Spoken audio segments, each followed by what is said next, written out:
Hey everyone, Chris here, and welcome to the third and final lesson of our 3-day $1 challenge. Well done for making it this far. You haven't finished yet. You have to complete this lesson, the final task, and the final feedback session before you can say that you've completed it. But what we're going to look at today is vocabulary and grammar. So put 25% here, because your overall mark, the way it's calculated, 25% will be vocabulary and 25% will be grammar. So many people ask about structures and about how to answer questions and about generating ideas and planning and all of those things, and those are important. But let's say you need a band 7, everything should be at a band 7.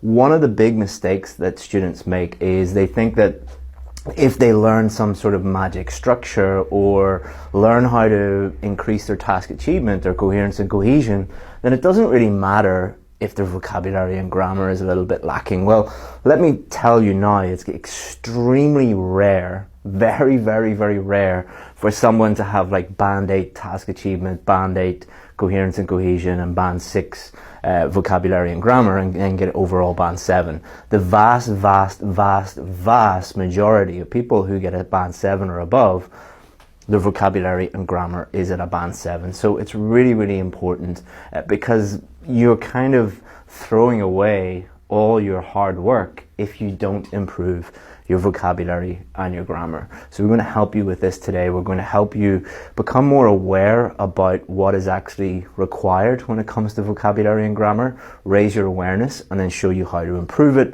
and show you how you improve it on test day. So what I want you to look at is a list here of the greatest inventions of all time. So these are some of the inventions that human beings have invented, and I was reading a book recently about this, and it struck me how important these were, of course, but also how connected they were to my theory of grammar and vocabulary. So if you have a look at these: fire, the wheel, paper, alphabet, numbers, the pencil, the light bulb, the toilet.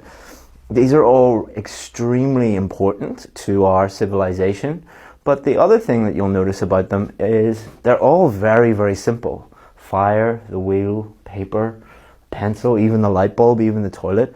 They are extremely simple and effective at what they do, and you're going to understand how this relates to grammar and vocabulary in a second. So if we look at vocabulary and grammar, we need to understand purpose. We need to understand the purpose of vocabulary and grammar and what vocabulary and grammar are. Even if you think that you know what they are, please bear with me. It's really important that you understand this. And it's really important that you understand the purpose of what you are doing. What's the purpose of a piece of paper? To write things on. What's the purpose of a light bulb? To try and illuminate a room. What's the purpose of a pencil? To write on that piece of paper. But what happens if instead of using fire to light something, you tried to light it with a pencil? It wouldn't work. This is one of the greatest inventions of all time, but if you use it for the wrong purpose, if you don't understand the purpose, then it's completely useless. You can't use a light bulb to, on your car to make your car go. You use a wheel. You can't use a wheel to try and light a room or light this, this presentation. So these things are extremely simple, but unless you use them for the correct purpose, they are completely useless. And this is something that you have to understand about grammar and vocabulary. They are very simple, very straightforward. You need to understand that, but also you need to understand the purpose of them. Because if you don't understand the purpose, they are completely useless, like using a pencil to try and light a room, or using a light bulb to try and write on a piece of paper. So let's look at these in a little bit more detail. Vocabulary. So meet me at 1 p.m. next to the old cinema on Friday. So what I'm going to do here is I'm going to take out the grammar words. So I'm going to take out this preposition, I'm going to take out this article, I'm going to take out this. And I'm going to take out this preposition. So if I said to you, meet me 1 p.m. next Old Cinema Friday, would you understand what I mean? Yes, you would understand exactly what I mean. But I've taken all of the grammar words, the words that connect all these words together, out. So what are the purpose of these words? Well, these words are more content words, or what most students would refer to as vocabulary words. We'll not get into, too deep into what is vocabulary in too much detail, but a good way to think about it is the difference between content words, so vowels, nouns, adjectives, adverbs, and function words or grammar words, things like prepositions, articles, things like that. So once you take out all those grammar words, you still can understand exactly what this means. So what is the purpose of vocabulary? Why do we use vocabulary? Well, we use vocabulary to convey meaning. Okay, so to tell people what you mean, you need vocabulary. Because if I take out the vocabulary words, so I take out meet me, 1 p.m., next, old, cinema, Friday, and I said to you, hello, at to the on. At to the on. So I've removed all the vocabulary, kept in the grammar words. There's no meaning. That sentence, at to the on, is completely meaningless. So the purpose of vocabulary is to help you explain or convey your message, to communicate with people. So does that mean that grammar is completely useless? That we don't need grammar? Well, not quite. Let's look at the purpose of grammar. Let's look at these two sentences. Let's eat grandma. Let's eat grandma. What do these two sentences mean? One means you're going to eat grandma. Grandma is in trouble. You're going to eat your own grandma. One of these, because we have this little comma in here, just one little piece of punctuation, changes the meaning from let's eat your grandmother to let's eat grandma. Let's go and eat some food together with your grandma. So this tiny little piece of grammar completely changes the whole meaning of the sentence. So is grammar important? Yes, it is very, very important. So the purpose of vocabulary is to express meaning. If you do not have vocabulary in your sentence, there's no meaning in your sentence. But grammar, the purpose of that is the rules of language. And that's the only thing you need to really worry about when it comes to grammar. It's the rules of the language, and that helps you also express meaning. So just like you, in order to use a pencil on a piece of paper or a light bulb, effectively, you need to know the purpose of them. What you'll notice is the purpose of vocabulary is not to show off. It's not to show how many big words you know. It's not to show how amazing your vocabulary is.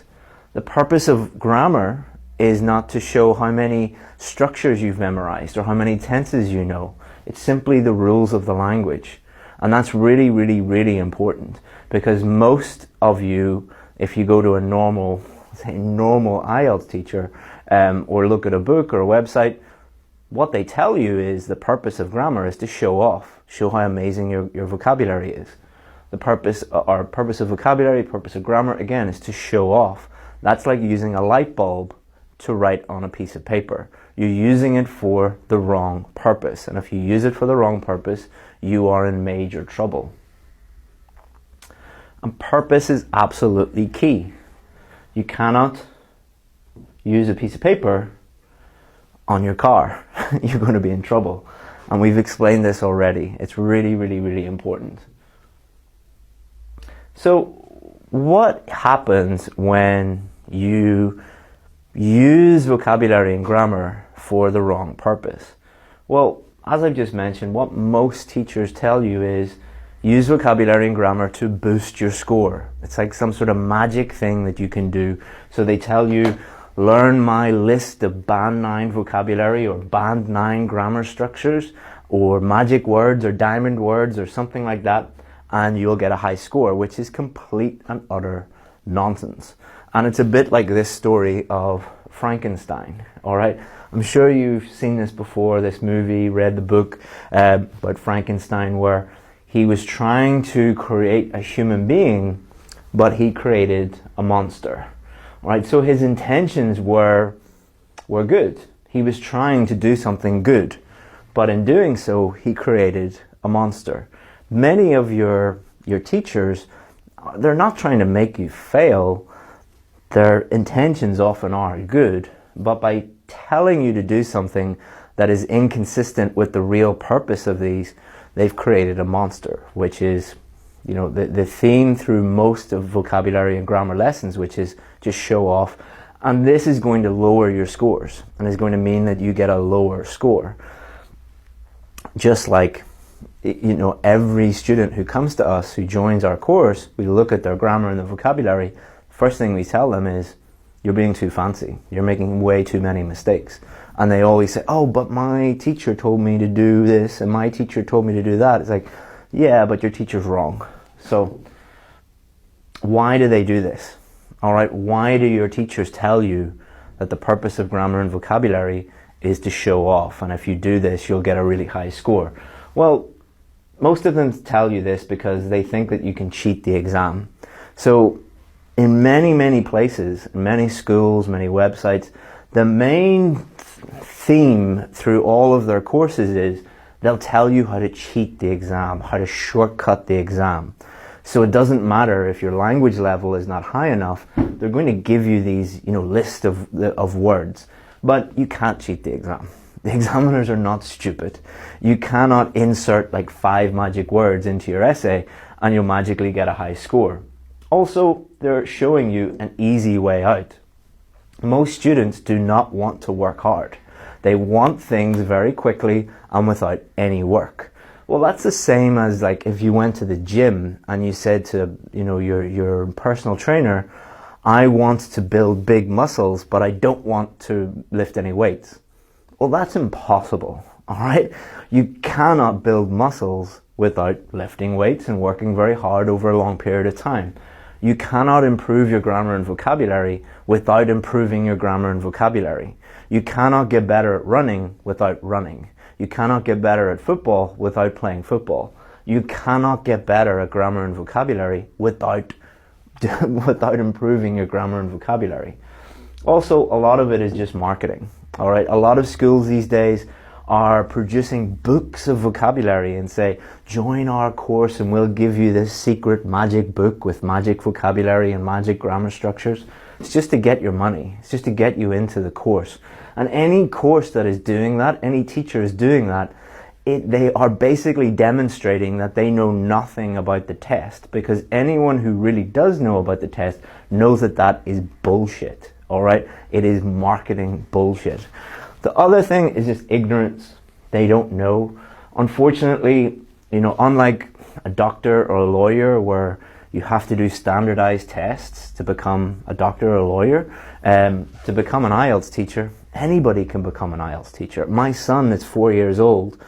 He could become an IELTS teacher. It doesn't matter what your qualifications are, and it's really just ignorance. They don't know what they're doing.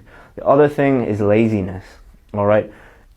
Like most things, the teacher's intentions are good, but instead of actually thinking about how to help their students, they just go and Google it themselves, how to improve a student's vocabulary. And they go and look at some other bullshit teacher who, you know, doesn't know what they're doing, and they go and look at them and they just copy what they're doing because they're lazy. They don't want to do the extra work that it requires to actually help students. And the other thing is, it's very, very attractive. It's really attractive to tell a student, just learn this list of words and you'll get a high score. Again, connected to the marketing. It's less attractive to tell a student, listen, I can help you, but you're going to have to do a little bit of work in order to do that. Most people do not want to hear that, all right?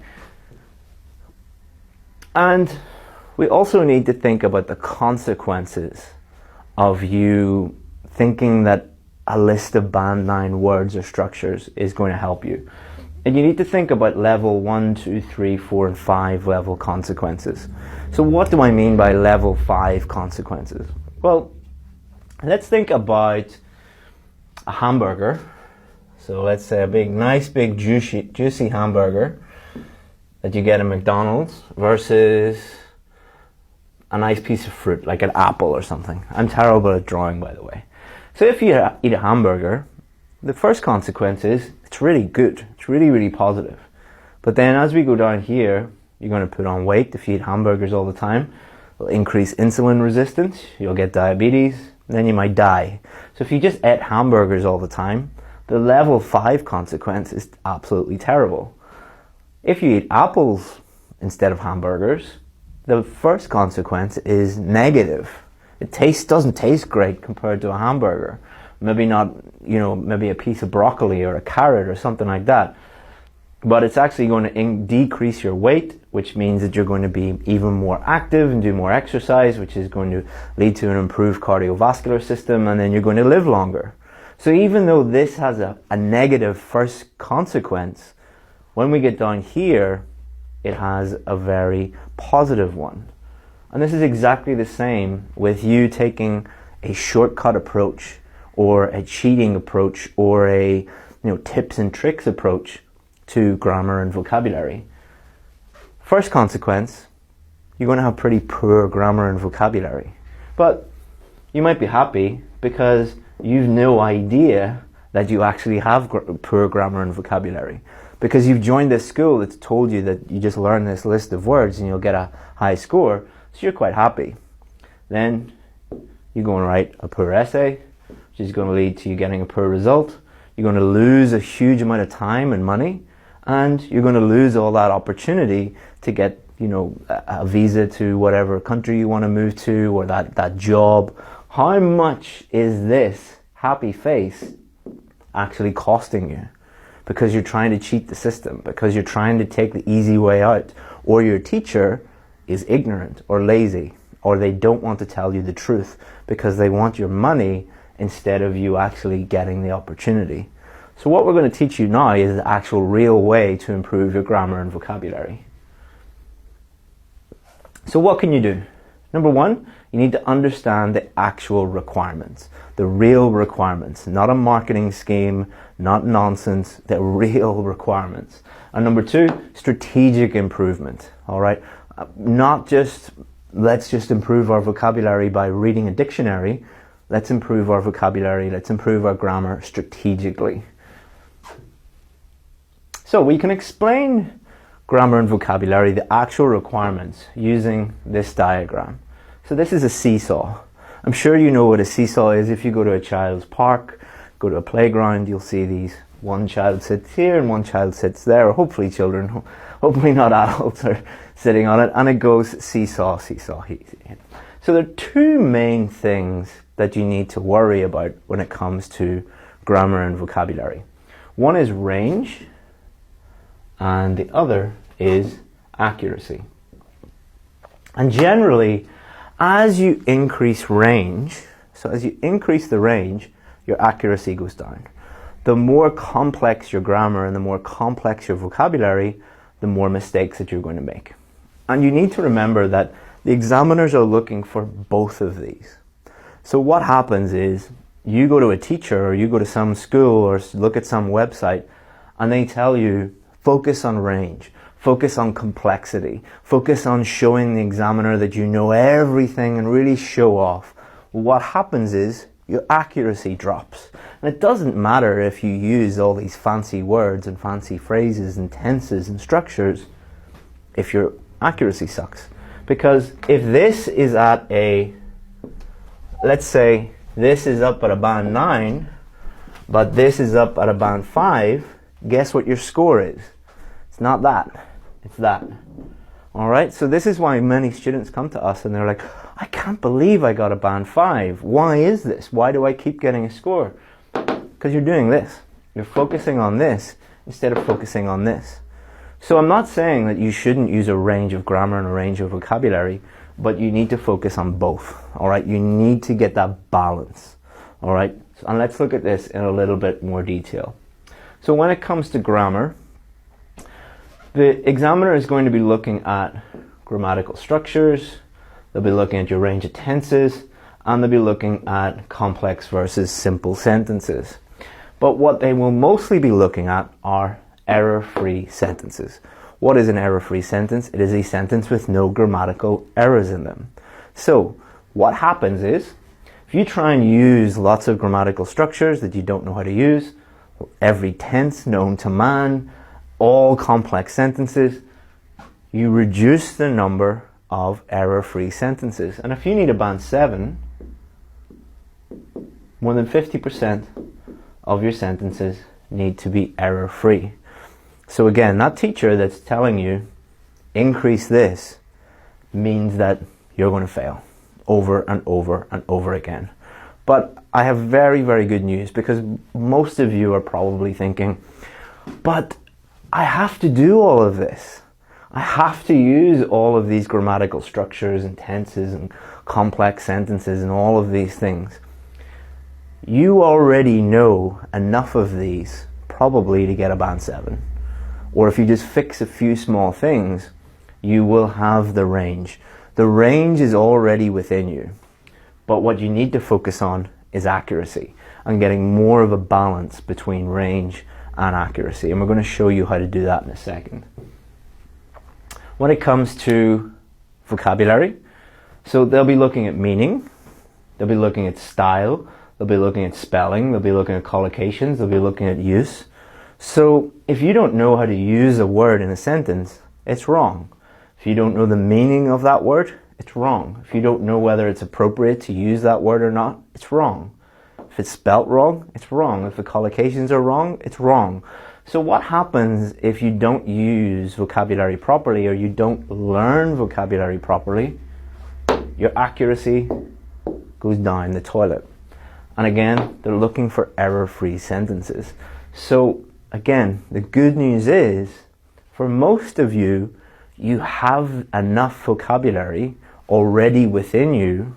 You should always be trying to improve it, but you probably already have enough vocabulary.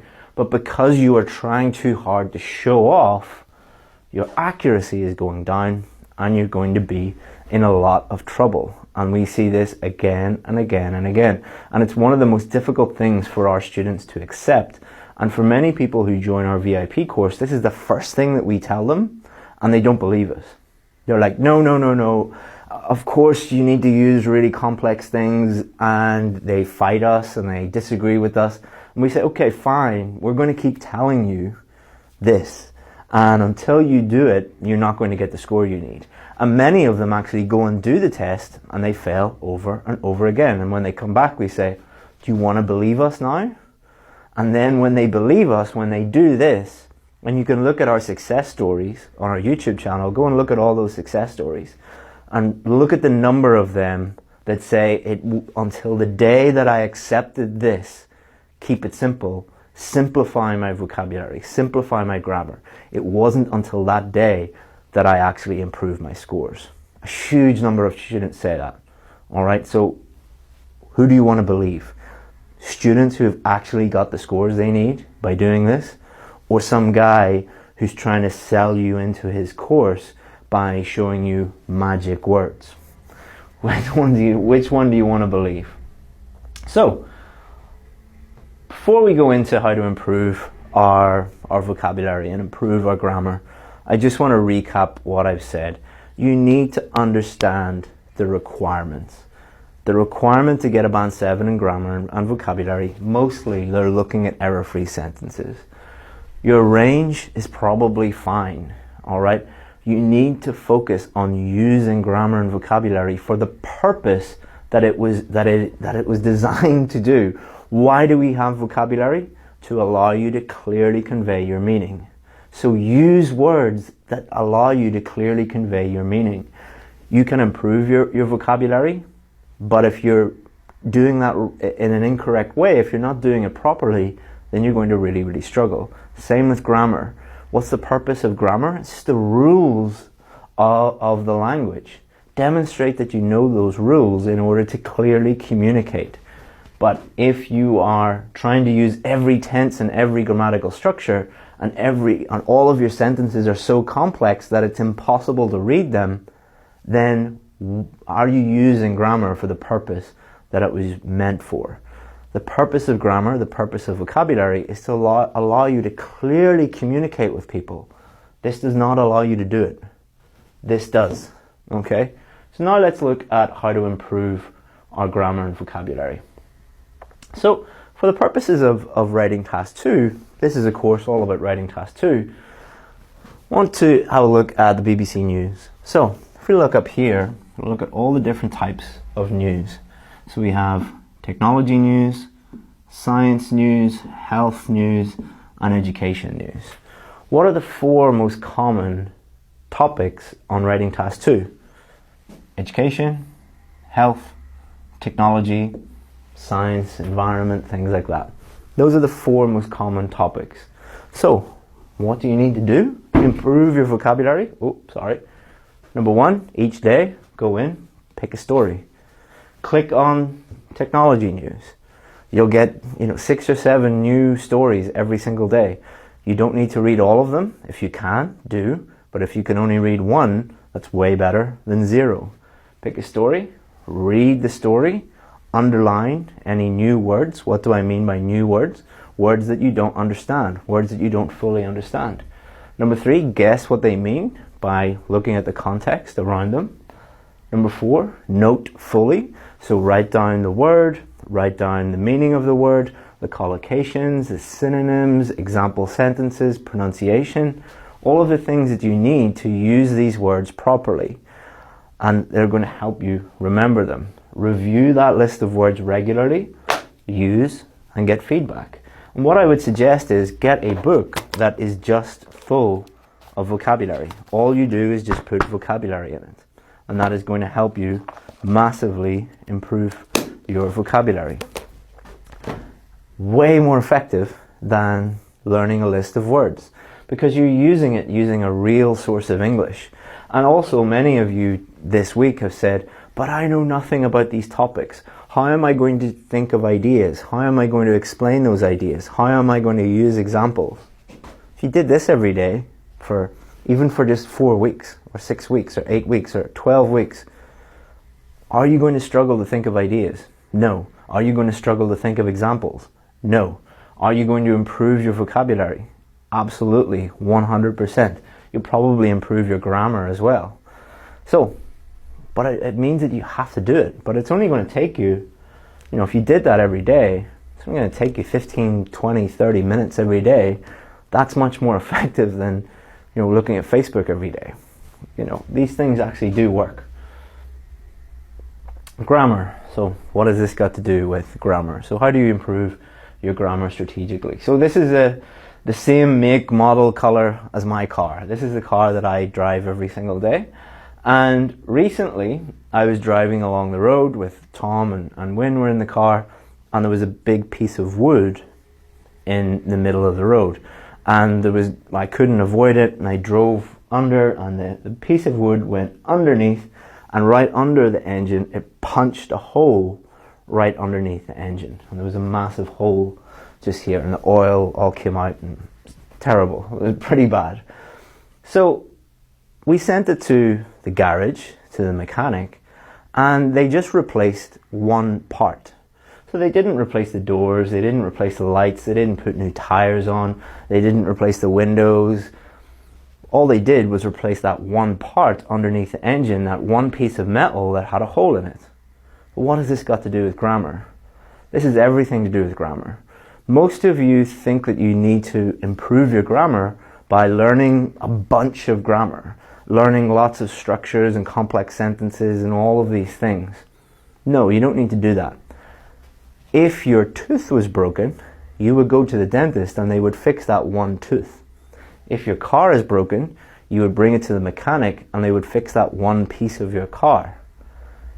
One piece or 2 pieces or 3 pieces at most of your grammar is broken.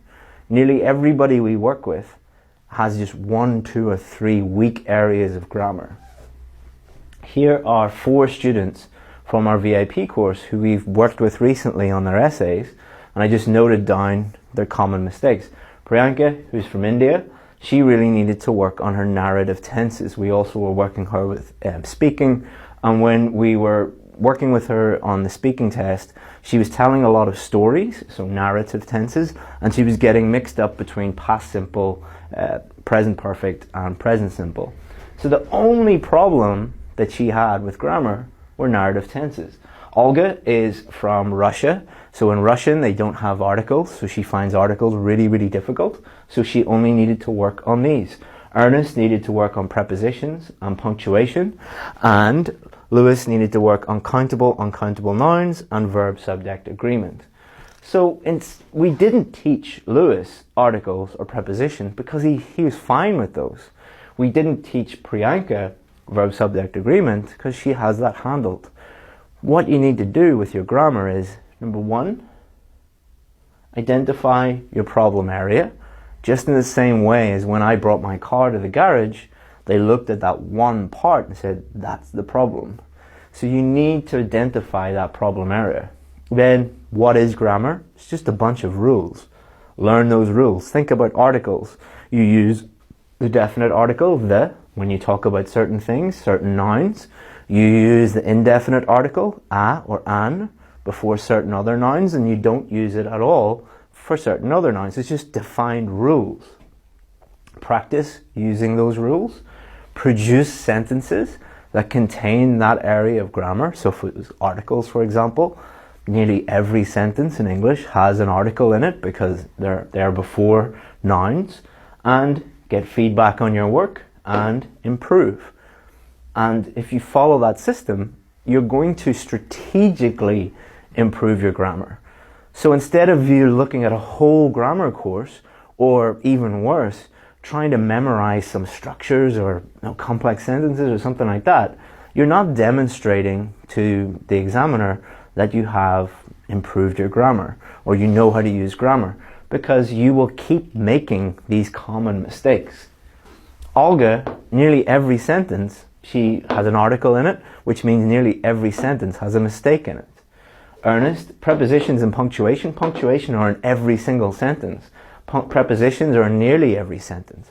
So that means nearly all of his sentences had errors in them. But once he fixed this and fixed this, he's going to be fine. Once Priyanka fixes this, Olga fixes this, Lewis fixes these two things, then we're going to be absolutely fine, and they will move on and get the scores that they need. That is far more effective than if I gave them some PDF document with a bunch of nonsense in it. So here is your task for today.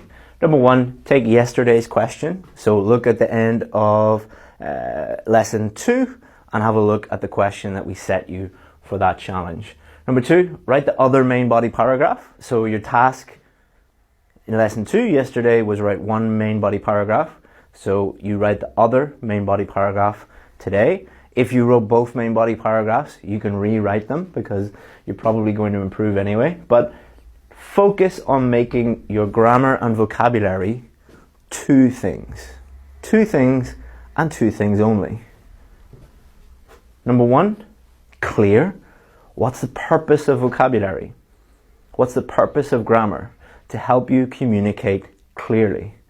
Focus, instead of showing off, on being as clear and as easy to understand as possible. Do not worry about range, because range will take care of itself. During a whole essay, you will naturally use a range of tenses, a range of structures, a range of complex and simple sentences. Do not worry about that. It will take care of itself. But what you need to focus on is being error-free, not making mistakes. So only use grammar and vocabulary that you're 100% sure about. On the VIP course, we call this the 100% rule. Don't use grammar and vocabulary unless you are 100% sure. Because if you're not 100% sure, you're going to make lots of mistakes. If you make lots of mistakes, you're going to get a lower score. So do that, and tomorrow morning, which will be Thursday at 9 a.m., I will give you feedback, and I will look forward to giving you feedback on your grammar and vocabulary. And I also will have more information tomorrow for those of you who are interested in joining our VIP course, We only have 30 places available. There are more than 3,000 of you, so it's currently closed, but what I'll do is I'll open the doors at 1 p.m. on Thursday, and I will make a video telling you all about it so that you can make the right choice if you decide to move on and work with us further in the future. Hopefully you find this lesson very interesting and very effective. It will be controversial. Many of you will disagree with me. That's fine. But what I can say is, as I said at the beginning of the week, all we care about is results. All right? Even if something is unpopular or many people disagree with us, the only thing we care about is our students' results. And this improves results and gets our students results, and has been proven over the years to get student results. So hopefully you will be convinced. Thank you very much, and see you tomorrow, and look forward to giving you feedback on your paragraphs, especially your grammar and vocabulary. Thank you. Bye-bye.